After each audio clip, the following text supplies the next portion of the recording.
दोस्तों, आज हम लोग आपके लिए एक अनसुनी अनकही दास्तां बताने वाले हैं।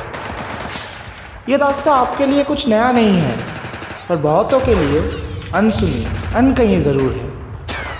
हम सभी 2 अक्टूबर हमारे राष्ट्रपिता श्री महात्मा गांधी जी को श्रद्धांजलि अर्पित करते हैं, पर उसी दिन और एक राष्ट्रनायक का जन्मदिन, शायद वो हम भूल जाते।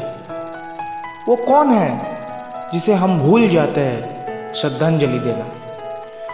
उसी व्यक्ति के ऊपर, उसी महान व्यक्ति के ऊपर हमारा ये बातों का सिलसिला चलेगा। अब वो व्यक्ति का नाम आपको शायद याद आ चुका है। अगर याद नहीं आया तो गूगल करने की कोई ज़रूरत नहीं है। ये इतना भी कोई डिफ़िकल्ट प्रश्न नहीं है। ये हमारे दूसरे प्रधानमंत्री, दूसरे आज़ाद भारत का दूसरे प्रधानमंत्री श्री लाल बहादुर शास्त्री जी है। लाल बहादुर शास्त्री जी। अब उनके ही कार्यकाल में कुछ अनसुनी घटनाओं का विवरण करेंगे आप लोगों के साथ। चलो शुरू करते हैं।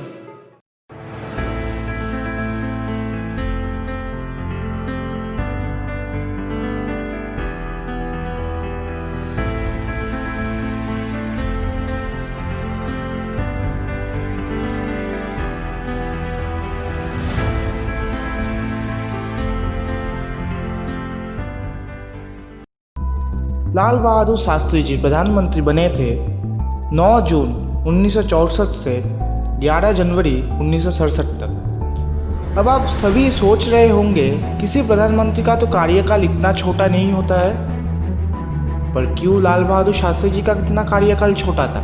हाँ, इसका एक बहुत बड़ा पेचीदा कंट्रोवर्शियल जो भी बोल लीजिए कारण है, और उसी के ऊपर हमारा ये बातों का सिलसिला भी है। चलते एक बहुत ही रोमांचक घटना की तरफ। उनके प्रधानमंत्रित्व में भारत और भारत के जाबाज बहादुर जवान एक घातक युद्ध लड़े थे पाकिस्तान के लिए। 1965 का युद्ध, वॉर ऑफ 1965, बहुत सुना है, बहुत लोगों के मुंह में सुना है। युद्ध था जिसके वजह से हमने हमारे चहीते और समझदार राष्ट्रनायक को खो दिए। इस युद्ध में हमने हमारे सबसे कीमती चीज़ खो दी। ये युद्ध हमने तो नहीं शुरू किया, हमने कभी भी कोई भी युद्ध शुरू नहीं किया, पर लड़ना हमें भी पड़ा था। ये शुरू हुआ था अप्रैल 1965 से सितंबर 1965 तक। 1965 सितंबर में ये युद्ध खत्म नहीं हुआ, पर कुछ समय के लिए स्थगित कर दिया गया। उस समय के बड़े और ताकतवर देशों ने हमें मजबूर किया था एक समझौते में आने के लिए। हमारे सैन्य बल बहुत ज़्यादा था पाकिस्तान से, और पाकिस्तान के पास अत्याधुनिक तकनीक थे युद्ध के। दोनों देश सामर्थ्य थे अपने दम पर युद्ध को जीतने पर क्या करें? तब भी हम लोग बड़े बड़े देशों से आर्थिक सहायता से चल रहे थे। तब भी हम लोग अपने खुद के दम पर कुछ नहीं कर पाते थे। उसी कारणवश हमें समझौते के लिए मंजूरी देना में मजबूर किया गया था। पाकिस्तान के लिए भी ये हालत कुछ अलग नहीं है। पाकिस्तान को भी मजबूर किया गया। इन दोनों देशों को मजबूर किया गया था इस समझौते में आने के लिए। ताशकंद समझौता, यही है वो समझौता जिसके वजह से बहुत कुछ हुआ है दोनों देशों में। अब जानते हैं ताशकंद समझौता क्या है? समझौते में था क्या? समझौते के लिए एक न्यूट्रल जगह चुना गया। दोनों देशों का प्रधान, भारत से श्री लाल बहादुर शास्त्री जी हमारे प्रधानमंत्री, और पाकिस्तान से जनरल मोहम्मद अयूब खान उनके राष्ट्रपति आए थे। ताशकंद, जो उज्बेकिस्तान सोवियत यूनियन में था उस समय, वहाँ का प्रधानमंत्री ने मध्यस्थ किया इस समझौते में। इस समझौते के अनुसार दोनों देशों के अपने अपने पुराने समझौते को मान्यता देना होगा, और फिर से आपसी अर्थनैतिक और कूटनैतिक संबंधों को बेहतर बनाना होगा। दोनों देशों के अंदर के कोई भी मामले में कोई दूसरा देश दखलंदाजी नहीं देगा। दोनों देशों ने जो जगह गिरफ्त में लिया था युद्ध के दौरान, उसे भी छोड़ना होगा। इससे स्टेटस क्वो एंटे बेलम बोलते हैं।